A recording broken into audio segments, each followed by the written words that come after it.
Assalamualaikum warahmatullahi wabarakatuh. Perkenalkan, nama saya Tutut Yuliana. Dan perkenalkan, nama saya Nur Hidayat. Di sini kami akan membahas mengenai al-hukmu syar'i, Ialah hukum syara. Jadi, banyak sekali hukum-hukum Islam yang terkandung di dalam Al-Quran, Sunnah, Ijma, dan lain sebagainya yang berfungsi untuk mempermudah kehidupan manusia dalam kehidupan sehari-hari. Jadi Nur Hidayat, apa yang Anda ketahui tentang hukum syara?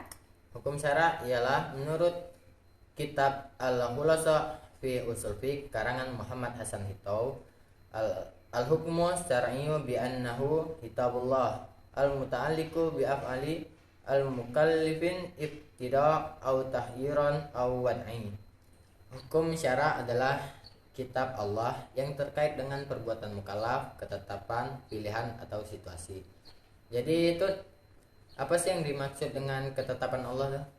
Ketetapan Allah atau yang biasa kita sebut dengan khitabullah huwa kalamuhun nafsil azali alladzi yadullu alaihi al-Qur'an was sunnah wal ijma wa ghairu dzalika minal adillah. Jadi yang dimaksud dengan ketetapan Allah adalah Al-Quran, Sunnah, Ijma, dan dalil-dalil lainnya. Itu Dayat. Jadi Dayat, apa yang dimaksud dengan mukallaf? Adapun mukallaf yaitu wa amal mukallafu bahwa balighu al-aqilu allazi balaghathu da'wah wa tahilu lil khitab. Dan adapun dengan pengertian mukallaf adalah orang yang baligh, orang yang berakal yang telah sampai kepadanya dakwah dan telah datang kepadanya ketentuan. Jadi balita dan anak-anak itu apakah bisa disebut dengan mukallaf? Balita dan anak-anak itu tidak termasuk ke dalam mukallaf karena belum cukup umur dan belum baligh, dan termasuk juga orang yang gila, orang yang tidur, orang yang lupa itu tidak disebut dengan orang yang mukallaf. Jadi itu apa sih yang dimaksud dengan iktida itu?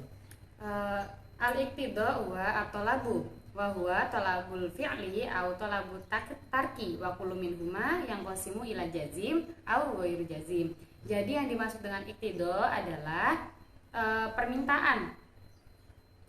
Iya, permintaan. Jadi permintaan itu terbagi menjadi dua.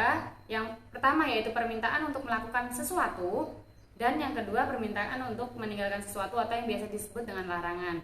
Dan iktida ini dibagi menjadi dua. Yang pertama perintah yang jelas, yang tegas, dan yang kedua yaitu perintah yang kurang tegas atau biasanya kita sebut dengan sunnah. Jadi pertanyaan selanjutnya, Dayat, apa yang Dayat ketahui tentang tahyir? Adapun tahyir ialah wa amma tahyiru fahuwa taswiyatu baina janibil fi'li wa tarki wa hiyal ibahat. Dan adapun pilihan, dan itu adalah penyetaraan di antara orang yang melakukan sesuatu pekerjaan ataupun yang meninggalkannya, dan itu boleh. Jadi yang dimaksud dengan tahyir ini sama halnya dengan mubah. Iya, sama dengan halnya orang yang mubah yang yang boleh melakukannya. Jadi apa sih yang dimaksud dengan wad'i? Wad'i adalah ma wada'ahu syari min sababin au syartin au mani au ghairu dzalika mimma sayati tafsilah. Jadi yang dimaksud dengan wad'i adalah ketentuan Allah yang menjadikan sesuatu itu sebagai sebab, syarat, dan mani. Dalam pendapat lain dikatakan juga bahwa wad'i ini berisikan mengenai azimah dan rusyah ataupun sah dan batal. Gitu. Jadi hukum syara itu terbagi menjadi dua, yaitu hukum taklifi dan hukum wad'i. Hukum taklifi itu terbagi menjadi 5, yaitu wajib, sunnah, makruh, mubah, dan haram. Dan adapun hukum wad'i menurut beberapa pendapat ulama ada yang menyebutnya 3 dan ada juga yang menyebutnya 7. Yang 3 itu ialah sebab, syarat, dan mani. Dan adapun yang menyebut 7 itu sebab, syarat, mani, azimah, ruksah, dan sah atau batal. Jadi itu tadi video pembelajaran dari kami tentang hukum syara. Kami mohon maaf apabila ada kesalahan. Sekian dari kami. Wassalamualaikum warahmatullahi wabarakatuh.